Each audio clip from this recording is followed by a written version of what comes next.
شعبان کی 15ویں رات یعنی شب برات میں اللہ رب العزت جو بندوں کو معاف فرماتا ہے، اس حوالے سے جو روایات نقل کی گئی ہیں، یہ روایات حضرت ابوبکر صدیق رضی اللہ تعالی عنہ سے بھی یہ روایات نقل کی گئی ہیں، اور میں ابھی جو آپ کے سامنے روایت نقل کرنے لگا ہوں یہ مسند احمد بن حنبل میں اس روایت کو نقل کیا گیا ہے، اور امام ترمذی نے،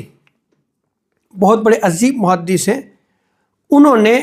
اپنی کتاب سنن ترمذی میں اس روایت کو نقل کیا ہے، اور جو چیپٹر نیم قائم کیا ہے باب ما جاء فی لیلۃ النصف من شعبان، اور اسی طرح امام ابن ماجہ نے بھی جو چیپٹر نیم قائم کیا ہے وہ بھی سیم یہی چیپٹر نیم قائم کیا ہے باب ما جاء فی لیلۃ النصف من شعبان۔ میں نے دو عظیم سیاستہ کے عظیم اماموں کا حوالہ دیا ہے آپ کو کہ انہوں نے شعبان المعظم کی 15ویں رات یعنی شب برات کی فضیلت کے حوالے سے باقاعدہ چیپٹر نیم قائم کیا ہے اور پھر آگے روایات کو نقل کیا ہے۔ اگر آپ سوشل میڈیا پہ جائیں تو آپ کو بہت سارے ویوز ملیں گے، جس میں سے ایک ویو یہ بھی دیا جاتا ہے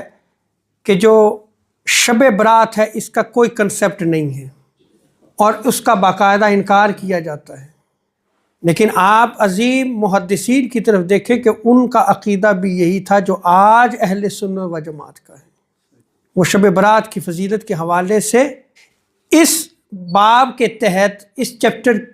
کے تحت دونوں امام جو روایت نقل کرتے ہیں، آقا علیہ السلام کا فرمان ہے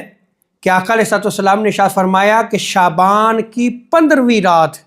یعنی شب برات کو اللہ رب العزت اپنی شان کے مطابق آسمان دنیا پہ نزول فرماتا ہے اور قبیلہ بنو کلب کی بکریوں کے بالوں کی تعداد سے زیادہ لوگوں کی مغفرت فرماتا ہے۔ اور اسی طرح امام بہقی نے ایک روایت کو نقل کیا ہے، شعب الایمان میں اس روایت کو نقل کیا گیا ہے، اور اس روایت کو ام المومنین حضرت عائشہ صدیقہ رضی اللہ تعالی عنہا نقل فرماتی ہیں کہ آقا علیہ السلام نے ارشاد فرمایا کہ نصف شعبان کی رات قبیلہ بنو کلب کی بکریوں کے بالوں کی تعداد سے بھی زیادہ رب تعالی لوگوں کو بخش دیتا ہے۔ سو یہ رات جہنم سے آزادی کی رات ہے، یہ رات بخشش و مغفرت کی رات ہے۔